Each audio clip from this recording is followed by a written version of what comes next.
এই সরকারের সময় এই সেতু শুরু এবং শেষ করতে হবে।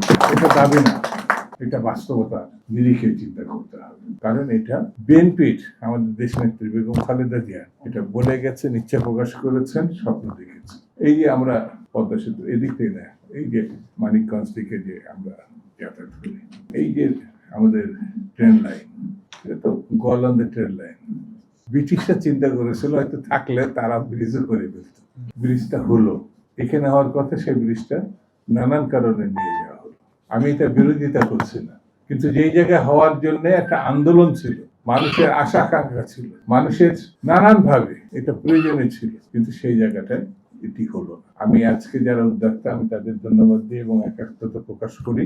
এই সেতু পক্ষে আমি ওই অঞ্চলের মানুষ বলেন না, আমি ওই অঞ্চলের মানুষ না, আমার তো মানুষের জন্য কাজ। সামগ্রিক ভাবে যদি বাংলাদেশকে এগিয়ে নিতে হয়, তাহলে মানসিকতা ভাবতে হবে। ব্রিটিশ ভারতের সময় পদ্মার উপরের মানুষ শিক্ষা দীক্ষায়, কালচারে, ব্যবসায় অনেক এগিয়ে ছিল। তারা পদ্মা পেরিয়ে এদিকে আসতো না, তারা সরাসরি কলকাতা, তখন রাজধানী, সেখানে যোগাযোগ করতো। আমরা ত্যাগ স্বীকার করেছি, ওই দিককার মানুষ ত্যাগ স্বীকার করেছে, এই দিককার মানুষ ত্যাগ স্বীকার করেছে। অনেক কিছু হয়েছে, অনেক জায়গায় 1 মাইল রাস্তা করতে গিয়ে অসমতল জায়গায় যে খরচ হয়েছে, কিন্তু সেই খরচ ওই দিককার জায়গায় কিন্তু অসমতল না। 1 মাইল রাস্তা করতে যে খরচ, এটা কম খরচে আমাদের দাবি। আমাদের এখন একটাই, এই ব্রিজ করতে হবে, সেই জায়গায় কোনো আপোষ না।